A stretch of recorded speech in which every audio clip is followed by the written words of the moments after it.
Welcome back, my friends, to the show that never ends, and glad you could attend. Come inside, Movie Maniacs, as we take a look at the independent horror film called Wonderland. Now, Wonderland is brought to us by writer-director Brandon Slagle, same folks who brought us a Black Dahlia Haunting. Now, in this one, Wonderland, we get a serial killer who takes an experimental drug that allows him to transfer his consciousness into the consciousness of other people and explore their dreams and even control these people's dreams and what happens in there, just so he can get that next level of experience of life and eventually death whenever he decides that's going to happen. And we see how he jumps between the minds of three different people and how he affects their dream state as they try to figure things out and just try to survive within their dreams, as the line between reality and the dream state start to blur really, really badly.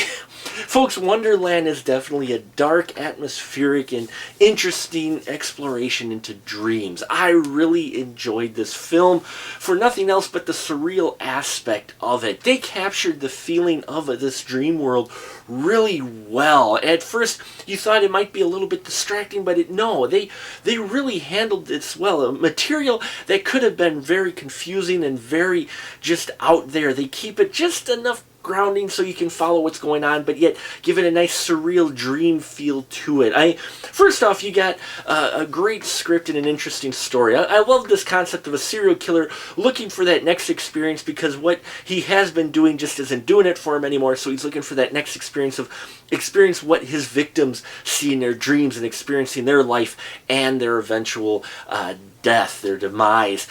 So you've got a great group of people in this film. You've got Keith Craft in here playing Ethan, this down and out guy who really doesn't have a whole lot, and who the man of sin ends up capturing and venturing into his dream and giving him this wild dream where he's this slick guy with this really hot car and do just about whatever he wants. Loved that dream world of Ethan's, and they really did a great job of having Ethan trying to realize that, you know what, this isn't really me, this definitely has to be a dream. There's great stuff going on in there. Then you got Rosa in here, is played by Devani Pinn, a very busy, very talented lady in the independent cinema.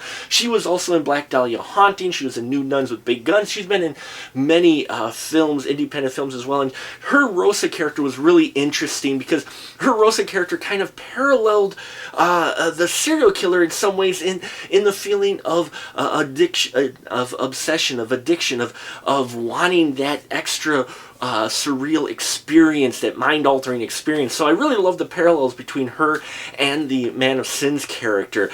As I mentioned before, Brandon Slagle is playing the Man of Sin. He is definitely a very creepy character in this movie. I love the tattoo, the look, and how he talked. Definitely his own identity for his own type of serial killer. I really liked that. Wasn't trying to be cliche at all. Definitely be his own villain, and he was that. Then you got Deneen Melody in here, who plays Alice. Yes, Alice Wonderland. There is an Alice in Wonderland. There is a metaphor here. It is intended. And man, she's got a really wild dream as well, including a character that resembles the Who Are You caterpillar, the hookah smoking caterpillar from the original Alice in Wonderland. There's a little bit of an ode to that in here. I loved that bit for her dream world. We saw Deneen Melody, though. She was in Rose White, fantastic short film, as well as The Family. Of course, just about anyone in independent cinema on the West Coast, I think, was in The Family.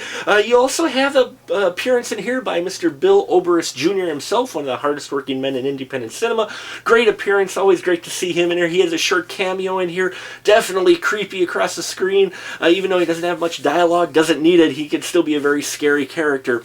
And you even get a little humor in here through the Detective Enrique Rico Vasquez, played by wrestler Al Snow. Yes, you even got a wrestler in here. So you got a little bit of humor. You got some really great dark subjects going on, and there is some disturbing imagery as well that we really come to expect from independent cinema.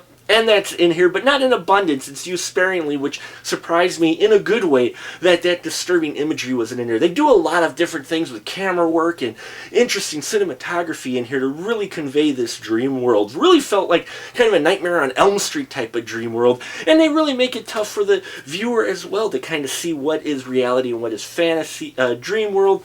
And just in general, some great performances by a large, talented group of independent film makers and actors and actresses. So Wonderland's going to be out on DVD soon. Head over to their Facebook page, check it out, give them some love there. Let them know you saw the review here. If you've seen Wonderland, give them a comment down below. Would love to hear your thoughts on this independent film. Otherwise, keep your eyes peeled for it. Should be out soon, and I think it really should be watched by anyone who loves independent cinema or really looking for a little bit of surreal cinematic experience, which is what Wonderland definitely will provide. And that'll about do it for us here at The Final Cut. Until next time, folks, remember, keep that ticket stub.